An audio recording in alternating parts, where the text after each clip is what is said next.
Alors, je m'appelle Sophie, je vais avoir 36 ans. Je travaille dans la fonction publique, je suis dans l'administration et, et ça va faire 5 ans en avril que je suis séparée du père de ma fille. Voilà. Alors, je suis restée 11 ans avec lui. Ça se passait relativement bien, même s'il avait sa personnalité à lui, toujours avoir raison, toujours avoir le dernier mot, etc. J'ai jamais subi de violence physique ou verbale pendant ces 11 ans. Ça a commencé à la séparation. Euh, alors déjà, c'est moi qui ai décidé de me séparer de lui parce qu'en fait, il m'avait trompée. Il vivait une relation extra-conjugale depuis 6 mois avec une de ses collègues de travail. Et ben voilà, quand je l'ai découvert, j'ai préféré arrêter parce que sur la fin de notre relation, euh, on n'était plus sur la même longueur d'onde, ça n'allait plus. Donc pour moi, je l'ai vu comme un signe, donc voilà, j'ai préféré arrêter. Et une fois que on s'est séparés, bon déjà, on s'est séparés, mais il est resté 4 mois à la maison avec nous parce que le temps de se retourner, de trouver un appartement, je l'ai autorisé à rester dans notre appartement. Et puis, une fois qu'il est parti, bon, c'était très tendu quand il était à la maison. Une fois qu'on était séparés, on se disputait énormément, on n'était jamais d'accord. Et quand il est parti, bah déjà, je me suis sentie soulagée. J'étais bien, mais après, ça a vite changé parce que bah déjà, on a dû trouver un accord sur le mode de garde de notre fille.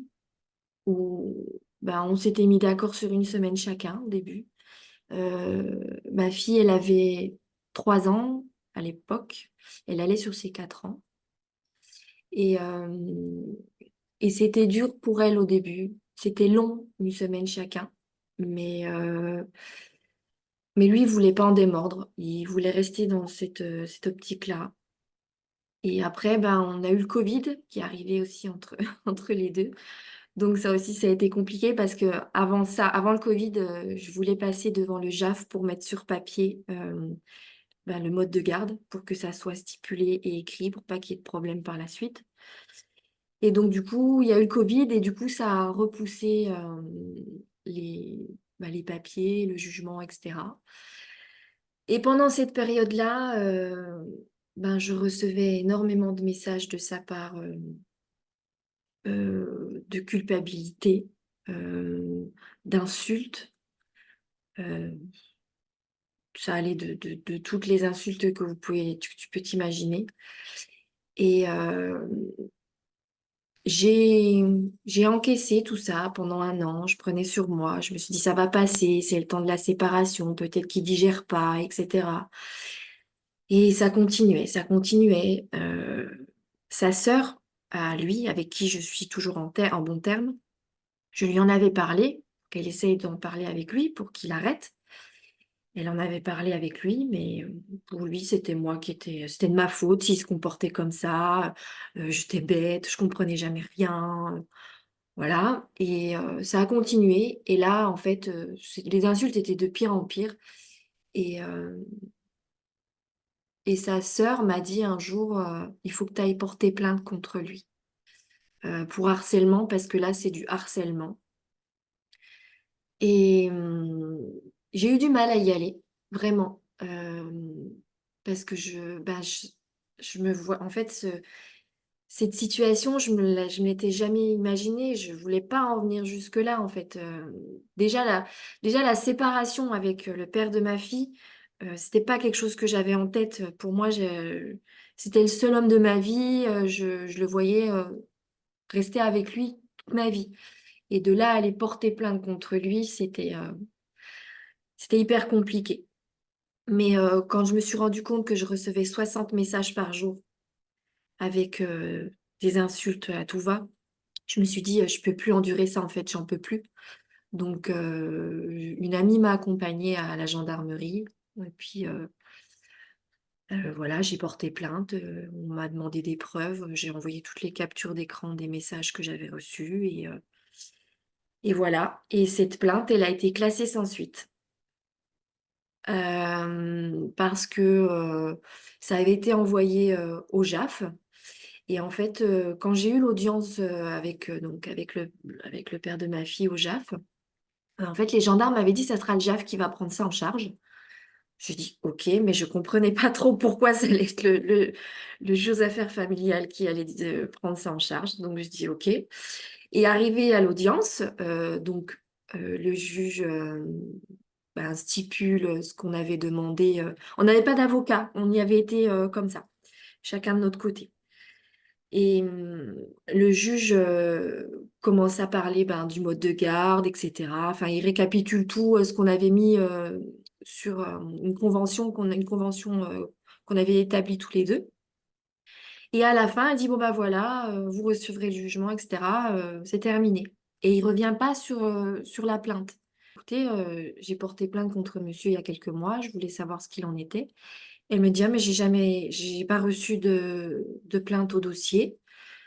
Je peux rien vous dire à ce sujet. Et là, ben, du coup, ben, je me suis trouvée bête. J'ai dit, bon, ben, d'accord. Et au final, ben, il s'est rien passé. Et j'ai laissé passer. Je suis pas revenue là-dessus, en fait, sur cette plainte. Une garde alternée? Oui, oui, oui. La garde alternée a été actée une semaine chacun. Euh, alors, la garde alternée, elle se passait, il la récupérait le vendredi soir à la sortie de l'école et il la redéposait le lundi matin à l'entrée de l'école. Comme ça, c'est moi qui avais mis cette chose en place parce que je voulais pas le voir en fait. Et, et après ça, donc une fois qu'on était passé devant le JAF et que j'avais pas de nouvelles de cette plainte, j'ai dit bon, on va laisser couler, même si les messages continuaient, hein. Et l'été 2022, au moment du passage de bras de ma fille, euh, en fait, pendant les vacances, ça se fait au domicile. Et donc, il est arrivé déjà avec du retard. euh, et il me prévenait pas, bien sûr. Et en fait, bah, j'étais énervée. Et je lui ai fait comprendre, je lui ai dit, bah, écoute, la prochaine fois, ce serait bien que tu me préviennes, etc.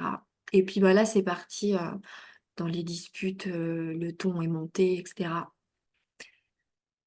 Et là, bah, en fait, il a été violent. Il a voulu m'attraper par le cou. J'ai réussi à mettre mes mains là, donc du coup, après, il m'a attrapé par les poignets. Il m'a poussé en arrière. Il y avait la table, ça s'est passé sur le devant de la maison, sur ma terrasse. Et c'est la table de ma terrasse qui m'a arrêtée, en fait. Et après, il m'a décalé et il m'a jeté par terre. Je me suis relevée, il m'a donné des coups de pied. Et après, c'est ma fille qui est intervenue, en fait. Elle l'a tapé et elle lui a dit, Papa, arrête. Et, euh, et là, ça s'est arrêté. Il est sorti de ma terrasse et tout. Et ma fille, en fait, il a porté ma fille. Euh, il a porté ma fille. J'ai cru qu'il allait partir avec. Et moi, je me suis dépêchée de descendre. Et au final, il disait au revoir à ma fille. Et moi, après, je l'ai récupérée. Et là, dans ma tête, je me suis dit, c'est la goutte d'eau, en fait. Euh, c'est pas possible. Et donc, du coup, j'ai pris ma fille. Je suis allée direct à la gendarmerie. Il était 19h. Il était 19h le soir et je suis allée à la gendarmerie. J'étais accueillie par une bonne équipe. Franchement, ils ont été super. Sur ça, l'adjudant qui a bah, entendu ma plainte et tout ça, il a été, ouais, ça s'est super bien passé. Moi, j'étais pas bien, je faisais que de pleurer, etc. J'avais ma fille qui était à côté, pareil, elle a été bouleversée. C'était, euh, c'était quelque chose d'horrible. Et suite à ça, donc, ben, j'ai dû aller chez le médecin le lendemain pour aller constaté les blessures parce que j'avais des bleus, j'avais des marques sur le corps. Donc tout ça a été pris en photo et après ben j'ai dû aller chez le médecin légiste. Euh, et après ça, ben, en fait ma fille était déjà suivie par une pédopsie par rapport à des soucis de santé. Et, et quand ben, j'ai raconté ça, il y a eu un signalement de fait de leur part par rapport au papa. Parce que ben, des violences devant un mineur, c'est puni par la loi. Et suite à cela, ben, il y a eu il y a les services sociaux qui sont venus à la maison, autant chez lui que chez moi. Euh, on a été, alors, il y avait un suivi de ma fille qui se faisait au domicile. Alors lui n'a jamais répondu au téléphone des services sociaux. Voilà. Donc le suivi se faisait que chez moi. Et après ça, ben après cette plainte, il y a eu 3 mois qui se sont passés avant que lui soit interpellé, parce qu'en fait, vu que ça s'est passé l'été, il y a eu enfin, il y a eu les circonstances de l'été où il n'y avait pas beaucoup de personnel à la gendarmerie. Enfin, il y a eu plein de choses. Et donc, il a été interpellé le 11 octobre. C'était le jour d'anniversaire de ma fille. Franchement, ça a été. Je me suis dit, c'est une blague. C'était pas prévisible et c'était horrible, surtout que cette semaine-là, elle était chez son papa. Euh, donc, ouais, j'ai dû aller la récupérer à l'école. Donc, après, il a fallu lui expliquer les choses. Enfin, ça a été horrible aussi, ce moment-là.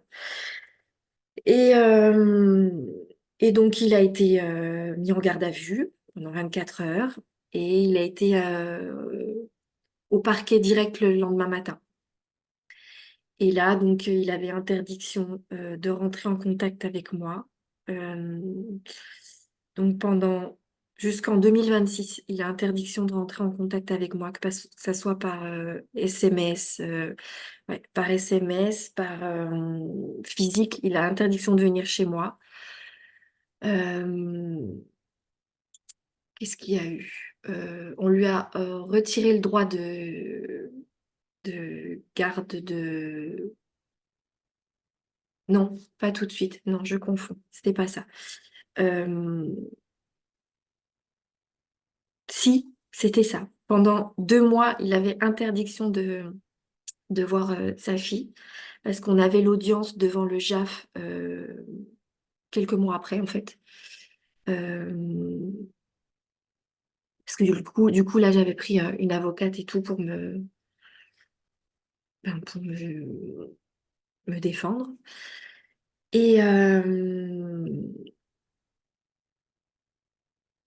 je réfléchis parce que je crois que je suis en train de me perdre dans les procédures. Aujourd'hui, on est en fait, attends, je continue l'histoire que je te racontais. En fait, quand il a été en jugement, quand il était le lendemain matin, quand il était devant le juge, donc ouais, c'était ça. Il avait interdiction de voir Maïna pendant 2 mois parce qu'il y avait l'audience du tribunal correctionnel qui était prévue.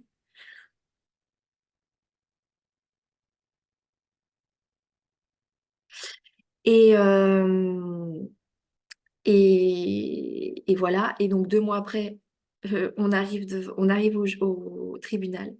Audience reportée. Audience reportée 6 mois après.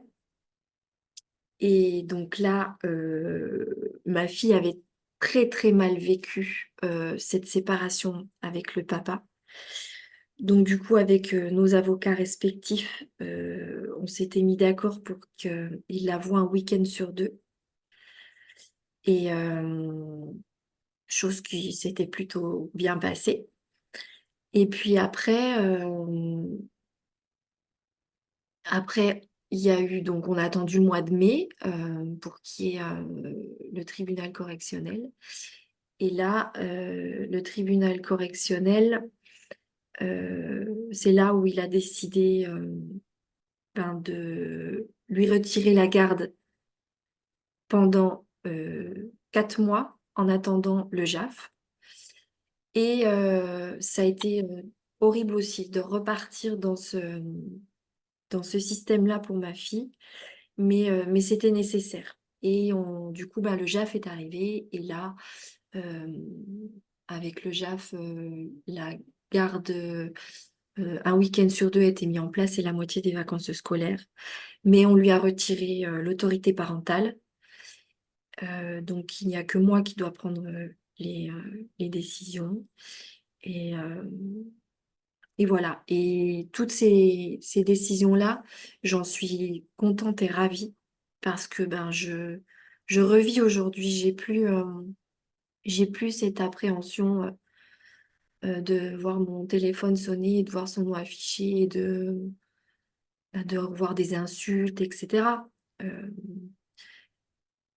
c'est sûr que c'est compliqué pour moi dans le sens où ben, en fait j'ai une fille qui a des problèmes de santé et quand ben, il faut lui expliquer des choses à lui et de pas pouvoir avoir des échanges, euh, c'est difficile. J'écris un mail, mais j'ai pas de réponse de sa part. C'est normal parce qu'il a interdiction de rentrer en contact avec moi, mais, mais dans certaines conditions comme la maladie, je trouve que c'est quand même important euh, d'avoir un échange avec le parent. C'est fou parce que moi, je l'ai 2 semaines, du coup, vu il la voit un week-end sur deux. Donc pendant 2 semaines, tout va bien. Je la récupère le lundi, elle est remplie d'eczéma. Je la soigne pendant une semaine, tout va bien, tout est reparti. Et à chaque fois, c'est un cercle vicieux. C'est un cercle vicieux. Son asthme, bah, ça fait 4 ans. Euh, Plus les années passent et plus ça diminue. Là, ça fait presque un an elle a plus fait de crise. Donc ouais, c'est peut-être ouais, c'est sûrement lié, ouais. Est-ce que tu peux raconter un truc cool que tu fais avec ta fille maintenant et que tu pouvais pas faire avant? Franchement,